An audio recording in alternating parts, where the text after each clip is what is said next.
대통령 탄핵 소추안 가결에 따른 국정의 동련을 막기 위해 저는 그저께 대통령 권한대행인 한덕수 국무총리, 어제는 최상목 경제부총리와 이주호 사회부총리를 만나서 정부 공직자들이 각자의 위치에서 흔들림 없이 본분에 충실할 수 있도록 해달라고 당부드렸습니다. 민주당이 헌법재판관 국회 추천목 3인을 올해 안에 임명하겠다고 공언했습니다. 헌법재판관 후보자 인사청문회와 본회의 통과를 2주 만에 끝내고 한덕수 대통령 권한대행에게 임명을 압박하겠다는 것입니다. 물론 대통령 권한대행은 국정 안정을 위해 대통령 권한의 상당 부분을 적극적으로 행사할 수 있고 그래야 합니다.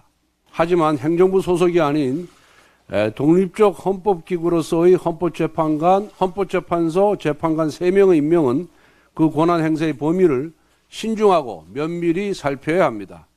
결론부터 말하자면 대통령 권한대행은 대통령 고리 시에는 헌법재판관을 임명할 수 있지만 대통령 직무정지 시에는 임명할 수 없다고 봐야 합니다.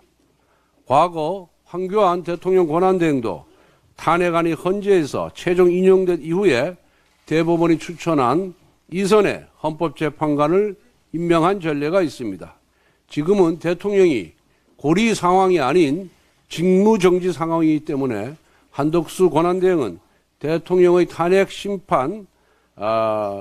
결정 전까지 헌법재판관을 임명할 수 없습니다. 지난 박근혜 대통령 탄핵 정국 당시 민주당은 황교안 권한대행의 헌법재판관 임명권 행사는 민주주의의 훼손이라고 비판한 바가 있습니다. 당시 추미애 민주당의 당대표는 대통령 권한대행이 헌법재판관을 임명할 수 없다는 것이 헌법학자의 다수 의견이라고 말했습니다. 또한 당시 우상호 원내대표는 황교안 권한대행이 임명한 헌법재판관의 국회 비준을 안 하겠다고 했습니다. 또한 당시 박범계 법사위 간사는 권한대행의 헌법기관 구성은 불가능하다고 했습니다. 즉 지금 민주당의 헌법재판관 임명 속도전은 과거 민주당의 주장과 180도 달라진 것입니다. 그리고 지금의 헌법재판관 공백 사태가 누구 때문입니까?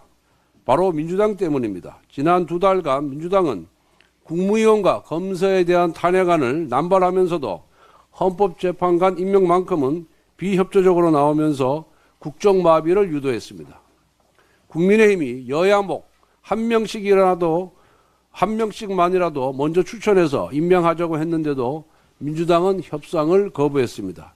자신들이 탄핵한 장관, 방통위원장, 검사들의 직무정지를 장기화시키기 위한 목적이 아니었습니까? 그런데 대통령 탄핵 소추안이 국회를 통과하자마자 자신들이 과거 주장과 정반대되는 행위까지 불사하면서 헌법재판관 임명에 몰두하고 있습니다.